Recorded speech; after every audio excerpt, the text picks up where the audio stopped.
السلام علیکم ورحمۃ اللہ وبرکاتہ، نحمدہ ونصلی علی رسولہ الکریم، اما بعد فاعوذ باللہ من الشیطان الرجیم، بسم اللہ الرحمن الرحیم، رب اشرح لی صدری ویسر لی امری واحلل عقدۃ من لسانی یفقہوا قولی۔ ہمارا آج کا موضوع ہے دن بھر کرنے کے کام۔ ہماری زندگی کا ہر دن نہایت اہم دن ہے جو ہمیں زندگی میں ایک ہی بار ملتا ہے۔ جو دن گزر جاتا ہے وہ قیامت تک ہمیں واپس نہیں ملے گا، اس لیے ہمیں اپنے ہر دن کو سوچ سمجھ کر گزارنا چاہیے، اس سے بھرپور فائدہ اٹھانا چاہیے۔ ہر دن یادگار دن ہو، ہر دن ایسا دن ہو کہ جس کے بارے میں جب ہم قیامت کے دن اپنے اعمال نامے کو دیکھیں گے تو اس وقت ہم خوش ہو جائیں۔ ہماری زندگی ایک ایک دن سے مل کر بنتی ہے، دنوں سے مل کر ہفتے بنتے ہیں، ہفتوں سے مل کر مہینے، اور پھر سال، اور پھر سالوں پر محیط زندگی، جو کہ آخرت کے مقابلے میں بہت ہی تھوڑی ہے، بہت ہی چھوٹی ہے۔ اور دراصل یہ زندگی ہماری آخرت کی کھیتی ہے، یہاں ہم جو کچھ بوئیں گے، جو کچھ اگائیں گے، وہی کل کو پائیں گے۔ اس لیے بھی نہایت ضروری ہے کہ ہم اچھی اچھی چیزیں یہاں، اچھے اچھے اعمال ایسے کریں کہ کل جب ہم قیامت کے دن جائیں تو واقعی اپنی کھیتی کو دیکھ کر خوش ہو جائیں۔ سورۃ الحج میں اللہ تعالیٰ فرماتے ہیں، یا ایھا الذین آمنوا ارکعوا واسجدوا واعبدوا ربکم وافعلوا الخیر لعلکم تفلحون۔ اے لوگو جو ایمان لائے ہو، رکوع کرو اور سجدہ کرو اور اپنے رب کی عبادت کرو اور نیکی کرو تاکہ تم کامیاب ہو جاؤ۔ تو کامیاب ہونے کے لیے نہایت ضروری ہے کہ ہم نیک کام کریں، رکوع، سجدے اور عبادت کے علاوہ باقی نیکیوں کی طرف بھی توجہ دیں۔ کسی بھی کام کی قبولیت کی دو شرائط ہیں، یعنی جب بھی کوئی کام کریں تو یہ چیز ضرور ذہن میں رکھیں، چاہے وہ دنیا کا کام ہو چاہے وہ دین کا کام ہو، کہ وہ خالصتاً اللہ کی رضا کے لیے ہو، اور دوسرا یہ کہ سنت کے طریقے کے مطابق ہو۔ اور اگر ہمارے دن بھر کے کام ان دو شرائط پر پورے اترتے ہوں گے تو انشاءاللہ وہ سب خیر کے کام ہی کہلائیں گے، اور اگر زندگی اس طرح گزرتی گئی تو انشاءاللہ فلاح پائیں گے، کیونکہ وَافْعَلُوا الْخَيْرَ لَعَلَّكُمْ تُفْلِحُونَ۔ فلاح، کامیابی، سکسیس، اس کا انحصار اس بات پر ہے کہ ہم اس زندگی کو کتنے اچھے کاموں میں گزارتے ہیں۔ رسول اللہ صلی اللہ علیہ وسلم نے فرمایا، ہر شخص صبح کو اٹھتا ہے تو اپنے نفس کا سودا کرتا ہے، پھر یا تو اسے آزاد کرتا ہے یا اسے ہلاک کر دیتا ہے، یعنی اینڈ آف دا ڈے یا تو پھر نفع کا سودا اور یا نقصان کا سودا۔ اس لیے آغاز دن سے ہی نیکیوں کی ٹھان لیں، آنکھ کھلے تو دعا کے ساتھ دن کا آغاز کریں، اور وہ دعا بھی کیا ہے؟ الحمدللہ الذی احیانا بعدما اماتنا والیہ النشور۔ سب تعریفیں اللہ ہی کے لیے ہیں جس نے ہمیں مرنے کے بعد زندہ کیا اور اسی کی طرف دوبارہ جانا ہے۔ نیند گویا کہ ایک موت تھی، اور ہمیں ایک نیا دن ملا، نئی زندگی ملی، اور ہر روز ہمیں نئی زندگی ملتی ہے، کیونکہ بہت سے لوگ نیند کی حالت میں دنیا سے ہی چلے جاتے ہیں، ان کو واپس زندگی نہیں ملتی۔ اس لیے اٹھتے ہی اللہ کا شکر ادا کریں، یعنی اپنے دن کا آغاز گریٹیٹیوڈ سے کریں، الحمدللہ۔ اور جب آپ یہ الفاظ ادا کریں تو صرف ایک روٹین میں یا صحیح دل میں ہی نہیں کہتے، بلکہ بول کے ان کو ادا کریں۔ کم از کم اتنا اونچا ضرور بولے کہ آپ کے اپنے کان سن لیں، اپنے آپ کو ضرور سنوائیں، کیونکہ شکر صرف دل میں نہیں ہوتا۔ جب تک انسان اس کو زبان پر نہیں لاتا، اس کو اپنی زبان سے ادا نہیں کرتا، تو اس شکر سے لطف نہیں اٹھا سکتا، خوشی محسوس نہیں کر سکتا۔ لہٰذا اللہ کا شکر ادا کرے کہ اللہ نے آپ کو زندگی دی۔ پھر اس کے بعد دن کا آغاز فجر کی نماز سے کریں، اور پھر فجر کی نماز ایک بنیادی پلر ہے۔ اگر ہم دن کا آغاز ایک صحیح طریقے سے کریں گے تو انشاءاللہ عمارت کبھی نہیں گرے گی۔ فجر کی نماز پڑھنے والے کے لیے اللہ کا ذمہ ہے۔ رسول اللہ صلی اللہ علیہ وسلم نے فرمایا، جس نے صبح کی نماز پڑھی وہ شام تک اللہ کے ذمے میں ہے، یعنی اللہ کی حفاظت اور ضمانت میں ہے۔ اللہ نے اسے دنیا اور آخرت میں امن عطا کیا۔ فجر کی نماز میں لمبی تلاوت کریں، وقرآن الفجر ان قرآن الفجر کان مشہودا، اور فجر کا قرآن پڑھیے، بے شک فجر کا قرآن ہمیشہ سے حاضر ہونے کا وقت رہا ہے، اس وقت فرشتے حاضر ہوتے ہیں۔ کم سے کم تو 3 آیات ہوتی ہیں جیسے سورۃ اخلاص کی، لیکن زیادہ جتنی آپ بڑھا سکے، کیونکہ نبی صلی اللہ علیہ وسلم کی نمازوں میں فجر کی نماز سب سے طویل ہوتی تھی، یعنی اس کی قرات طویل ہوتی تھی۔ تہجد تو آپ خود اپنے لیے پڑھتے تھے تو وہ تو ویسے ہی طویل ہوتے تھے۔ رسول اللہ صلی اللہ علیہ وسلم نے فرمایا، کیا تم میں سے کوئی شخص یہ پسند کرتا ہے کہ جب وہ اپنے گھر واپس آئے تو اس میں 3 بڑی فربہ حاملہ اونٹنیاں موجود پائے، یعنی موٹی تازی 3 اونٹنیاں گھر میں کھڑی ہوں؟ ہم نے عرض کی جی ہاں۔ آپ نے فرمایا، پس 3 آیات جنہیں تم میں سے کوئی شخص اپنی نماز میں پڑھتا ہے، جو شخص اپنی نماز میں پڑھتا ہے وہ اس کے لیے 3 بھاری بھرکم اور موٹی تازی حاملہ اونٹنیوں سے بہتر ہے۔ تو اس سے یہ پتہ چلتا ہے کہ وہ قرآن کا حصہ جو ہم اپنی نماز کے اندر پڑھتے ہیں وہ اس سے افضل ہے جو ہم نماز کے باہر پڑھتے ہیں۔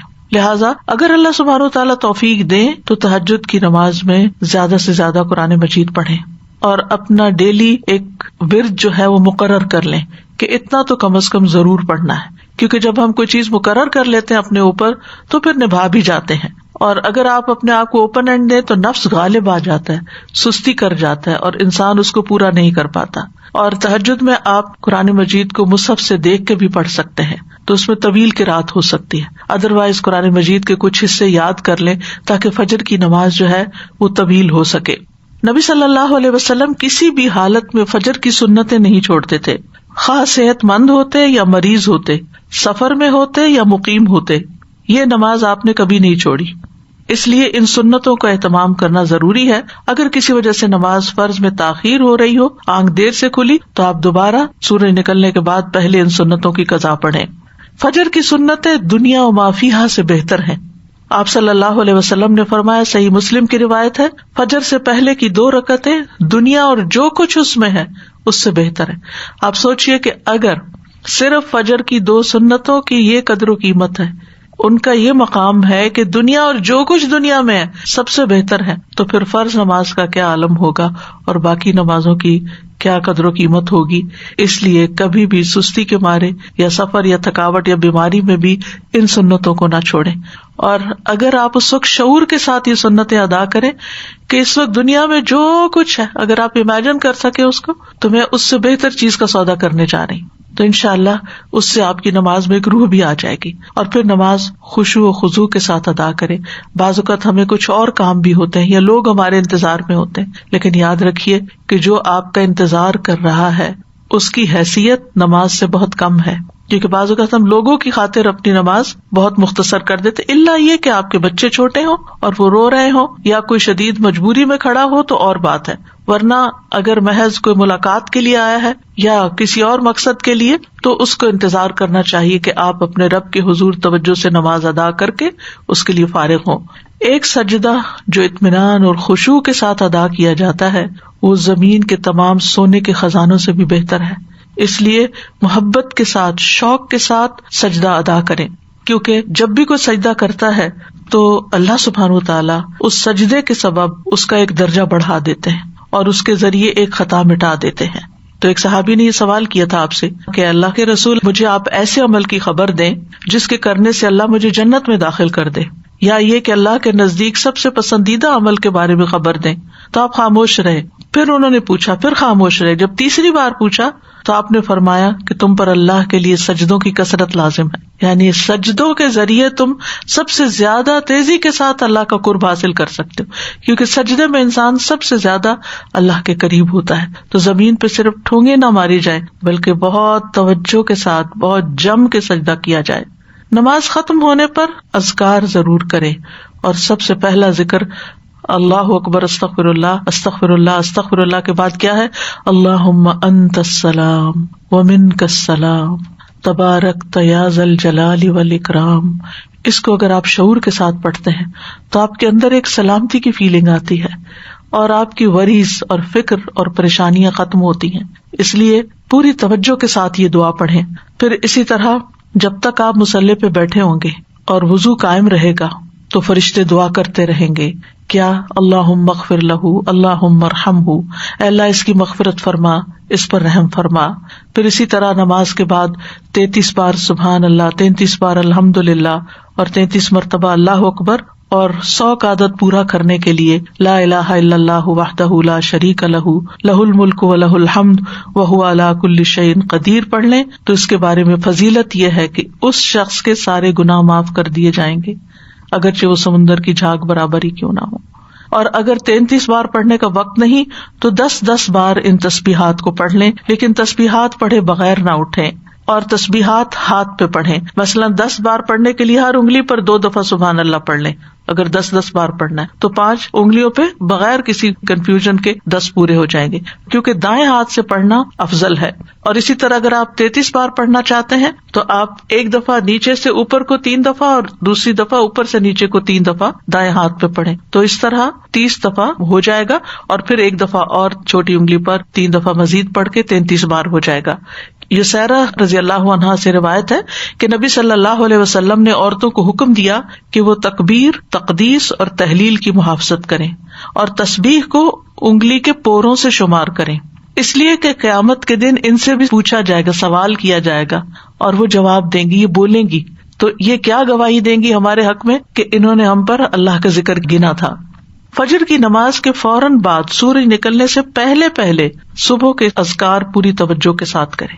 اللہ تعالیٰ فرماتے ہیں یا ایھا الذین آمنوا اذکروا اللہ ذکرا کثیرا وسبحوہ بکرۃ واصیلا، اے ایمان والو اللہ کو بکثرت یاد کیا کرو اور صبح و شام اس کی تسبیح کیا کرو. اور جو شخص صبح و شام 100 دفعہ سبحان اللہ و بحمدہ پڑھتا ہے تو قیامت کے دن کوئی شخص اس سے زیادہ افضل عمل نہیں لا سکتا سوائے اس کے جس نے اس کے برابر پڑھا ہو یا اس سے زیادہ پڑھا ہو. اور کوشش کیجیے کہ اپنی نماز کی جگہ پر ہی بیٹھے ہوئے اذکار مکمل کر لیں، کیونکہ فجر کی نماز سے لے کر سورج طلوع ہونے تک بیٹھنے کا اجر بہت بڑا ہے. رسول اللہ صلی اللہ علیہ وسلم نے فرمایا جو شخص صبح کی نماز جماعت کے ساتھ ادا کرے پھر بیٹھا اللہ کا ذکر کرتا رہے یہاں تک کہ سورج نکل آئے، پھر 2 رکعتیں پڑھے، اس کے لیے 1 حج اور 1 عمرے کا ثواب ہے. حضرت انس فرماتے ہیں کہ پھر رسول اللہ صلی اللہ علیہ وسلم نے فرمایا تامتن تامتن تامتن، مکمل مکمل مکمل ثواب ہے، یعنی حج اور عمرے کا. اس لیے اس وقت کو ذکر اذکار میں، اللہ کی عبادت میں، اور یہ بھی ہے کہ اگر آپ قرآن کی تلاوت تہجد میں نہیں کر چکے تو اس وقت میں آپ قرآن مجید کی تلاوت بھی کر سکتے ہیں. لیکن یہ اسی وقت ہو سکتا ہے جب آپ تھوڑا وقت پر اٹھیں، یہ نہیں کہ سورج نکلنے سے 15 منٹ پہلے اٹھیں تو اس وقت یہ فضیلت آپ حاصل نہیں کر سکتے. اذان کے ساتھ ہی اٹھ جائیں اور پھر اس وقت میں اپنے صبح شام کے اذکار، کیونکہ صبح شام کے جو اذکار ہیں، صبح کے اذکار خاص طور پر، یہ آپ کے لیے حفاظت کا ذریعہ بھی ہیں، اور یہ اسی وقت حفاظت کا ذریعہ جب آپ ان کو سورج نکلنے سے پہلے پڑھتے ہیں. اور اس کے ساتھ ساتھ یہ بھی ہے کہ اگر آپ بیٹھ کے تھک رہے ہیں تو ساتھ ساتھ آپ اسٹریچز بھی کر سکتے ہیں، اپنی گردن کو موڑ سکتے ہیں، اپنے بازوؤں کو سانس لے سکتے ہیں، بیچ میں اپنے پاؤں کی ایکسرسائز کر سکتے ہیں. لیکن یہ ہے کہ آپ اس وقت کو اللہ سبحانہ وتعالیٰ کے ذکر اور عبادت میں ہی گزاریں. اور قرآن مجید کی تلاوت جو ہے یہ ایک بڑا ہی نفع مند کام ہے. اپنا مصحف روز کھولیں، یعنی کوئی دن ایسا نہ جائے کہ جس کے شروع میں آپ کا قرآن مجید کا کوئی حصہ نہ ہو، کیونکہ یہ بابرکت کتاب ہے اور اس کی برکت کی وجہ سے آپ کے دن کے کام بھی آسان ہو جائیں گے. سورۃ فاطر کی آیات میں اللہ تعالیٰ فرماتے ہیں ان الذین یتلون کتاب اللہ واقاموا الصلاۃ وانفقوا مما رزقناہم سرا وعلانیۃ یرجون تجارۃ لن تبور لیوفیہم اجورہم ویزیدہم من فضلہ انہ غفور شکور. بے شک جو لوگ اللہ کی کتاب کی تلاوت کرتے ہیں اور انہوں نے نماز قائم کی اور جو کچھ ہم نے انہیں دیا اس میں سے انہوں نے پوشیدہ اور ظاہر خرچ کیا، وہ ایسی تجارت کی امید رکھتے ہیں جو کبھی برباد نہ ہوگی، جس میں نقصان ہے ہی نہیں، تاکہ وہ انہیں ان کے اجر پورے پورے دے اور اپنے فضل سے انہیں زیادہ بھی دے. یعنی صرف اتنا نہیں ملے گا جو انہوں نے کیا، زیادہ بھی ملے گا. بلا شبہ وہ بے حد بخشنے والا نہایت قدردان ہے.